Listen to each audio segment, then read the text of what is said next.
Hey, what up world? This is your boy the Made Man.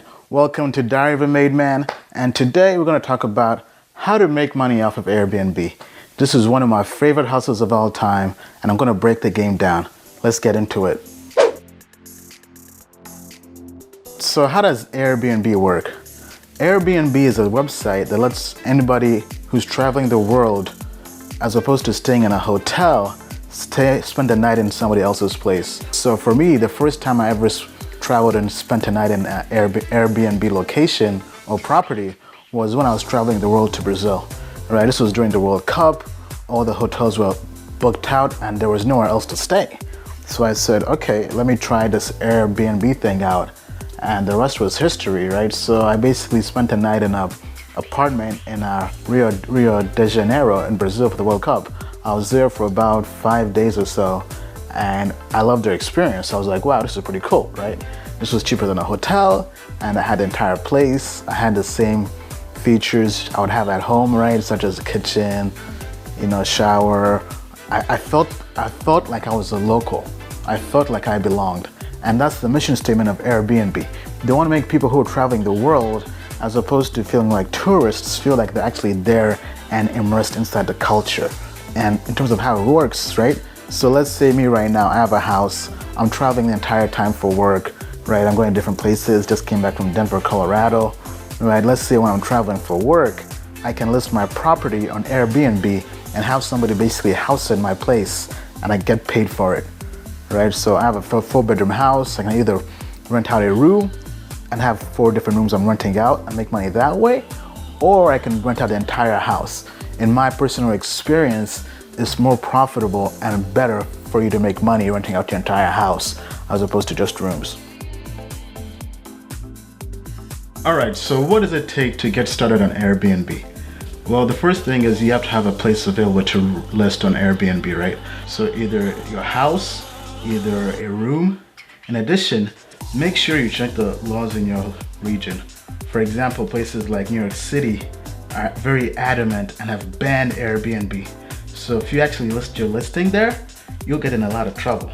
Some places have different requirements, such as you can't put your property, you can't put your house or your apartment or whatever on Airbnb for more than 30 days, or maybe it has to be more than 30 days. So make sure you check your laws.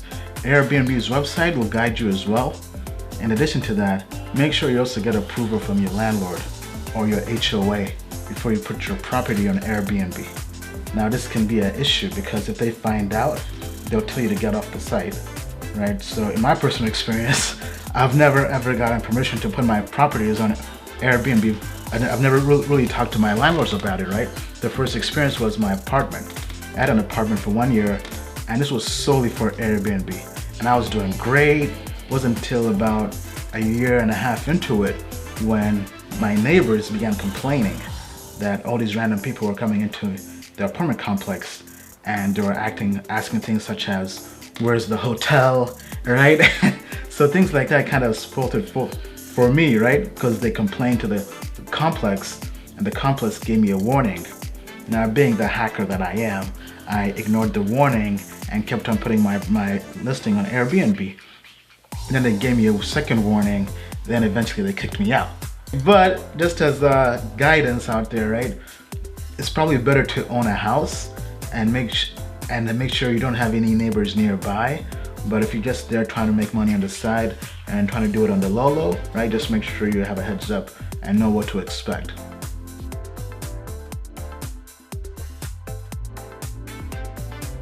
So to host an Airbnb, there are standards you have to adhere to, right? Things such as being a great guest, hospitality, going out there and sharing the same mission statement of Airbnb, right? Making sure your house is clean, you have fresh sheets, you clean your house, right? So all these different things, make sure you adhere to them. And Airbnb does a great job of giving you a guideline of what you have to follow. If you don't follow any of these guidelines, you could be off of Airbnb very quickly.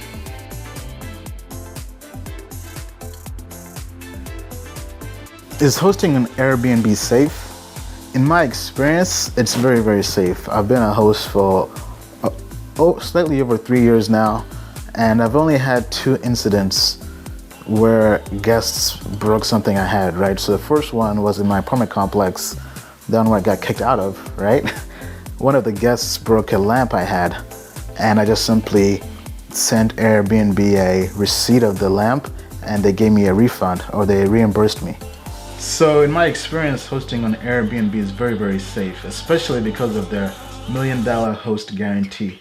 So as a host, Airbnb will reimburse you up to $1 million, right, of damages.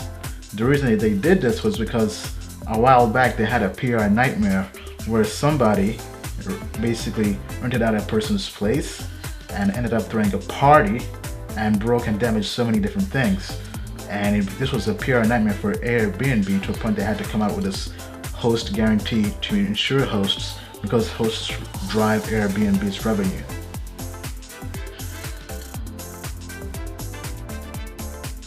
All right, so you're thinking about making money, you want to go on Airbnb. How do you start listing your property? Well, the first thing that matters, and the most important part, is your title. Your title and your cover image. So imagine you're a guest, somebody out there who's traveling somewhere. Let's say you're traveling to Berlin, Germany, and you go to Berlin, you type in your different features you're looking for. You want a full house, 3-bedroom, 2 baths with a pool, whatever, right? And you have all these different results. The things that stick out is the cover image and the title. So make sure your cover image and title is better than your competition, and make your title very catchy, right? Something very catchy, such as cozy house right next to DC, or amazing house in this historic area downtown, right? Use lots of adjectives to make sure when somebody's looking at your house, they can see the best features just looking at the title, right? So if you're in the best part of town, brag about it, right? Then also the cover image. This also goes towards more of the images in general, right? Airbnb actually comes with a complimentary, in other words, free professional photography service to hosts. So if you're hosting your property on Airbnb, if you go into settings, you can actually contact them and they will send a professional photographer. So they'll come to your house and they'll take photos of the entire house for you for free, right? Then they'll go back, edit the pictures. It can take a while depending on where your location is. I've had them take anywhere from a couple of weeks to even a month, I think, right? But anyway, you get free professional photos that you can then put on Airbnb, and this makes your pictures stand out, because all the pictures that come from the professional photographer provided by Airbnb has a little logo saying that these are officially verified photos by Airbnb, right? So it gives you kind of this social proof stamp of approval. In addition to that, make sure your description is on point. So just follow basic copywriting principles, right? Imagine you're in the shoes of the renter, right? Walk them through your house. Talk about the experience, the emotions they go through, the vibe in each room, the best features, right? Maybe you say, my place is amazing for coming back after a long day of work, unwinding, drinking some wine, watching Netflix on my big screen TV, and just falling asleep on my cozy couch, right? Talk about the emotions, the experience. Put yourself in the shoes of the renter. Also, make sure you list your house rules. This is very, very vital, right? Because my house rules, for example, are no house parties at all right? I've heard about the horror stories on Airbnb, and I do not want my house being on that list, right? I want to come back to a nice house, right? So I have a listing of my rules, such as leave the house clean before you leave, right? So all these different things, all the different rules you would want other people to abide by, make sure you list them in your listings house rules. Pricing. How do you pick the perfect price? In general, the way I pick the perfect price for a property is I look in my region, then I go and basically change the search parameters to instant booking, right? This is vital because anybody in Airbnb can put a property there and pick any random price. But you don't want to pick a random price. You want to pick a price that's actually going to get you bookings, right? So you filter out the people who aren't really serious about Airbnb and only look at people who have instant bookings and who have lots of reviews, right? So people who have lots of reviews and instant booking, those are basically professional Airbnb hosts, right? So they know the system. So you basically just look at their pricing and find out what the average pricing is. Now, if this is your first time hosting on Airbnb, I would say start off low. Make sure you're the lowest in your region, so that way you can get bookings, get lots and lots of bookings, right? Because the main thing that will drive the amount of money you make on Airbnb are the number of reviews you have, and ideally the higher the better, right? So 5-star reviews, a ton of 5-star reviews, right? In addition to that, Airbnb also has something called dynamic pricing, which basically they will use their algorithm to find out the best price for you to get bookings in your region based on demand in your region, right? So based on the occupancy rate. So if all the other neighboring hosts are sold out, they'll increase the price of your listing. If everybody else isn't sold out, your pricing will decrease. You have the option of picking a minimum price you'll stay above and a maximum price, right? So you can basically pick a pricing range, and then the algorithm will automatically adjust for you. Now that's pretty cool, but in my opinion though, it's not always that accurate, because sometimes it's very, very low, right? So for example, right now I have a 4-bedroom house about 20 minutes outside of DC, and the lowest price I typically list is $299. But sometimes, especially like right now, the algorithm will recommend 180, 230, right? And I've never gone that low. Now, right now, I don't really want to list that often, but my experience especially during the springtime and summertime, which is peak season in DC, I can list my property for almost 1.5 times the recommended price by their algorithm, right? So I wouldn't necessarily use it as the single version of truth. Experiment around and find out what works best.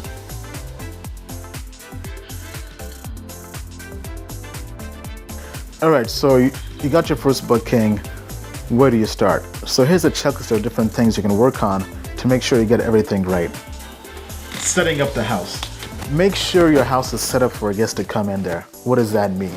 It means all the stuff you have, like your things in your closet, take that out, right? What I do is typically I get all my different clothings and things in my room, right? Like my personal items, and I put them in the room in the basement, right? And this is a room that's not really accessible to guests. So that's why I basically stash all my stuff, right? If you have any personal items or valuables, make sure you lock them away or you take them with you, right? Or if for some reason you can't take them with you, just make sure you take a note of them in case anything happens, you notice if they're missing, and you can contact Airbnb and get them reimbursed. In addition to that, make sure your house is clean, people. I mean, this is basic, right? Like basic stuff. But, right, sometimes things happen. Maybe you're traveling and you don't have time to come back and clean, like maybe your flight was delayed or whatever, right? So have somebody clean your house, either do it yourself or hire somebody.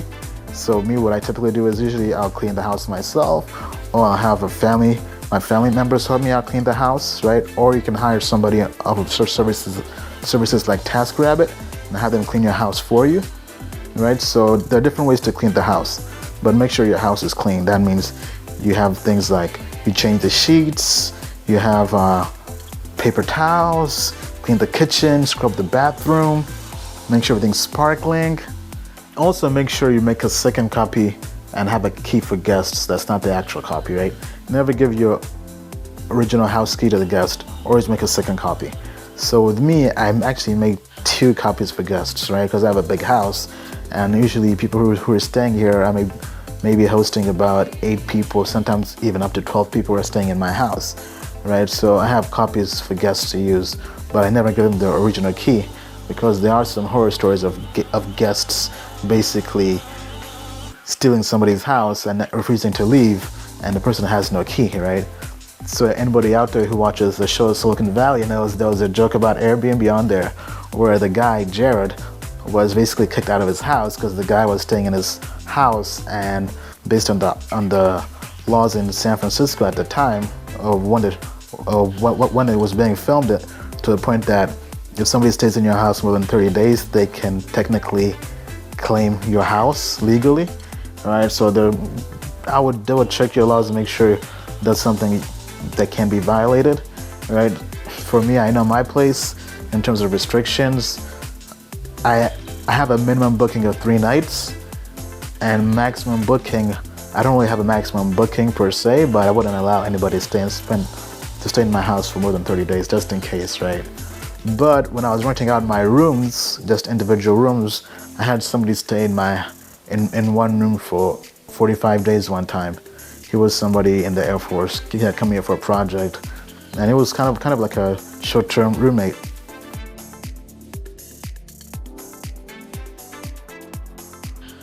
All right, so here's some advanced game for you out there to make sure you go out there and make as much money on Airbnb. Treat your guests with hospitality. Go the extra mile. Go above and beyond.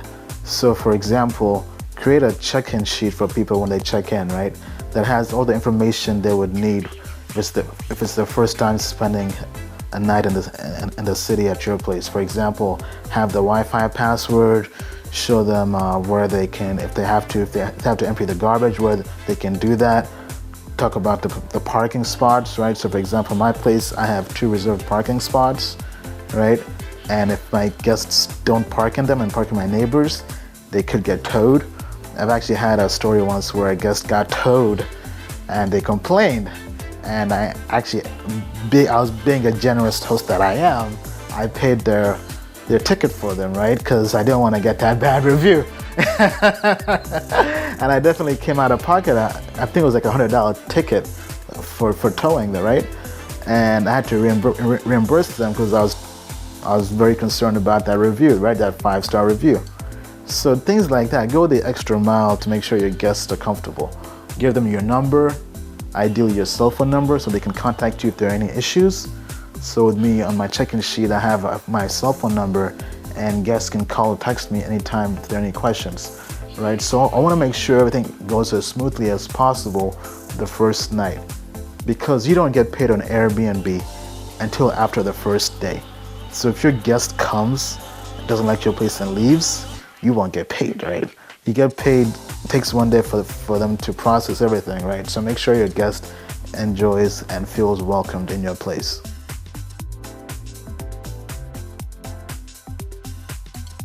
Doesn't matter how amazing of a host you are, you'll end up getting a bad review. That's just life, right? You can't please everybody. And that's one thing I've learned on Airbnb. There's some guests on there that are totally delusional, right? They want to stay in a budget place, but get 5-star service, right? They think they're staying in the Ritz-Carlton when they're out here trying to go on a budget, right? So it doesn't matter who you are, you'll eventually encounter bad reviews. How do you deal with them? Right? You always want to be respectful, right? But at the same time, you don't want people to take advantage of you, right? So with me, the way I avoid bad reviews, even though I've obviously had bad reviews just being on Airbnb a lot, right? I've had my fair share of bad reviews. The way I avoid it is the first day check-in, I make sure things go as smoothly as possible, all right? Either I'll check in my guests, or if I'm traveling, I'm not there, I'll have my brother check them in. They have my phone number, so I'll text them to make sure everything's okay. If they have any questions, they can contact me, right? I want to make sure the first day goes smoothly as possible, because if there are any issues the first day, you want to take care of them, and throughout the stay, make sure everything is going good, right? Tell them, make sure you confirm the times to check in, the times to check out, and if they have any questions.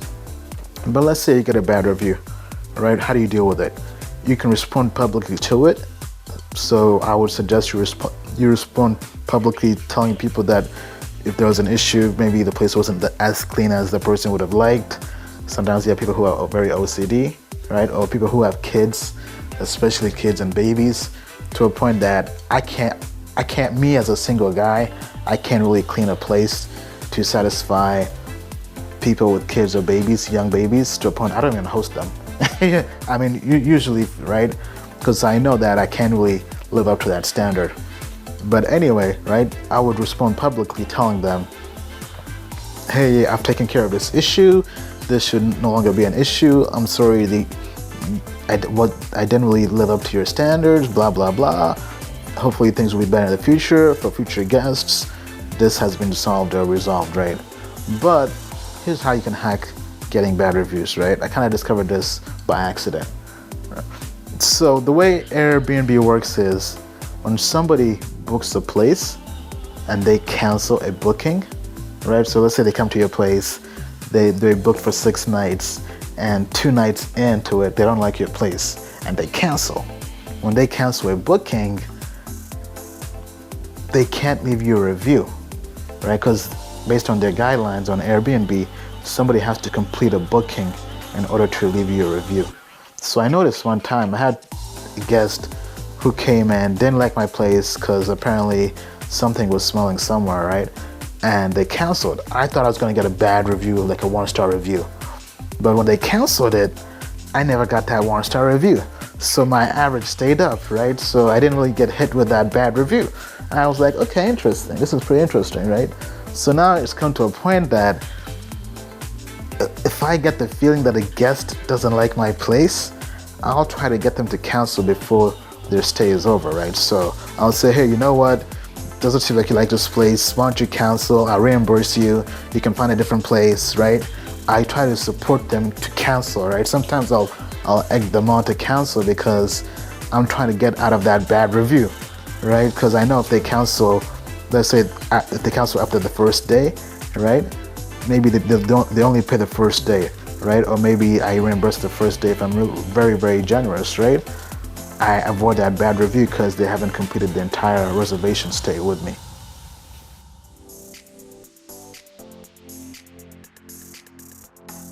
All right, so how do you handle exchanging keys with hosts? The way I do it personally is I have a lockbox on my door, right? So when this is very, very efficient for me because I just simply put in the copies of my keys in there, of my house keys, and I give them the passcode to their lockbox via Airbnb or via text, right? So the guests can check in anytime they want. I don't have to be there. I can go out there, do my own thing. I don't have to wait there every single time to check in a guest, right? Because if you do that, guests are almost never on time, right? So their flight will be delayed. There'll be traffic coming to your place. They'll get lost, right? So sometimes the guests will say they check in at 4, but they end up coming in at 11 p.m., right?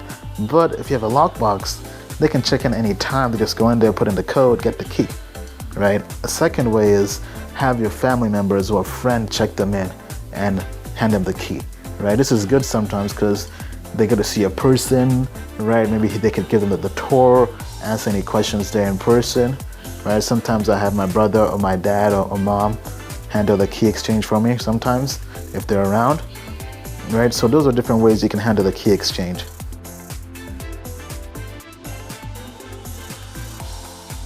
Now, one advanced tip is Airbnb is a great site to make money on the side, right? But to maximize that money, you can also list your property on other sites. There are other sites similar to Airbnb such as HomeAway and VRBO, Flipkey. All these different sites are great. I've had my house on a HomeAway as well and VRBO and made some great money on there as well. Now, one thing I don't like about those sites is people on those sites they have higher standards than Airbnb, right? I feel like Airbnb people, they don't feel so entitled. While HomeAway and VRBO, sometimes there'll be people who have travel agents booking for them, right? People who have more money and have higher expectations. So sometimes they want that hotel 5-star treatment sometimes, right? In addition to that, HomeAway and VRBO, they take a higher percentage of your fees, right? Because Airbnb and all these sites, they make money. We make money as well as hosts, but they take a percentage cut of the profits we make, right? So Airbnb kind of varies, I believe, from anywhere from, I think, 6 to 12%. Don't quote me on that. But VRBO, HomeAway is a higher number, right? They have all these different processing fees and stuff like that. So you actually have to have your daily or nightly price a lot higher than you do on Airbnb because those sites take more fees. But in general though, if you have your property on 2 or 3 sites, you can make some good bread to a point that you can list your entire property full time on Airbnb. I know that because I've seen other people, especially when I was going to Brazil, there was this one guy, a host, he had like nine houses in Brazil, in Rio, nine properties in Rio on Airbnb. And there are hosts out there that are doing this full time, making six figures. They have multiple properties. My friend in Denver has 2 properties on Airbnb. He always goes back and forth. I mean, so you can definitely make some good bread on Airbnb and all these other sites out there, right? So you have these multiple channels and they bring in different streams of income from your property.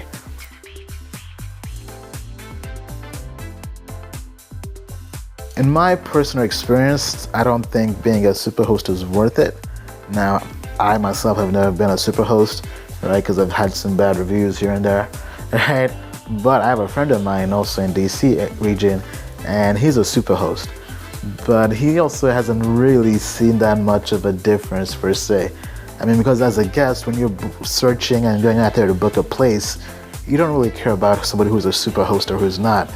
The only thing you really care about are the reviews, right? Do they have a good review? Is the price within your range? Do they have the different features you want? So I think that's a lot more important, right? So getting 5-star reviews or high reviews is more important than getting a Superhost. Being a Superhost isn't really gonna do much for you. The thing that does matter though is if you want to make lots of money on Airbnb, make sure you have instant booking on. Instant booking is a feature that basically says this person can book your place without having to wait to talk to you, right? They can just go out there, if they like your place, pull out their credit card, buy, reserve it, right? And that's it. Now, I have instant booking turned on as well, but there's also an option where you can restrict who exactly can instant book. So mine, I have a restriction on there where only people who have positive reviews, right? So only guests with positive reviews can book my place on Airbnb, right? And only guests who have verified ID. So they put in their email, their phone, their social security number, things like that, right? So it's not just some random person, right? Everybody else who's past that threshold can book instantly. Those who have not, I can talk to them and kind of weed them out. Now, speaking of weeding people out, right? On Airbnb, you'll get a bunch of crazy people on there wanting to do a bunch of crazy things.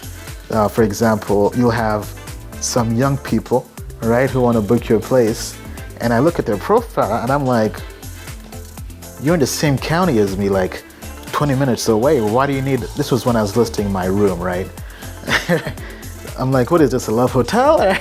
Because they'll messages saying, hey, me and my boyfriend or girlfriend want to spend the night or want to have your place for 2 days or whatever. I'm like, you're 20 minutes away, why do you want my place, right? So some people will try to use their place as a love hotel, right? So you can screen those people out. Usually the young people who stay near you, maybe they're still staying with their parents or whatever, right? And then you also have other people who just want to use your place for a party. Now you can weed those people out by seeing if they stay nearby as well. Usually the issue is people who stay nearby aren't really any good, right? So if people are nearby, that's usually a warning sign. So for example, if somebody is coming in a large group and they live nearby, you don't want them staying at your place because they will trash it. All right, so I've given you guys the game on Airbnb and how you can go out there, start a new side hustle and make a whole bunch of money, right? I've been a host on Airbnb for over 3 years. Last year I made almost 27 grand as a side hustle, right? And that's easy money, man, like straight layups, right? Steph Curry layups, right? Because I do this when I'm traveling for work, so I'm not even at home anyway, and I'm making money, so it's a no-brainer, right? So imagine getting all that money and having that cover your rent, your mortgage, right? Maybe you have a place out there that you aren't really using, maybe it's a room, maybe it's a house, right? Turn that into money and make that money. So with that being said, if you love this video, I'm actually gonna drop an even more in-depth guide on my blog and website, diaryofamadman.com. So make sure you check that out, where I'll be going through, it's a 5,000 word guide. Like I was in more detail, right? Because there are some parts and nuances I left out in this video because I wanted to keep it as short as possible. But make sure you check that out. I'll be posting that this week as well. So with that being said, holla at me, diaryofamadman.com. This is your boy Ian. I'm out.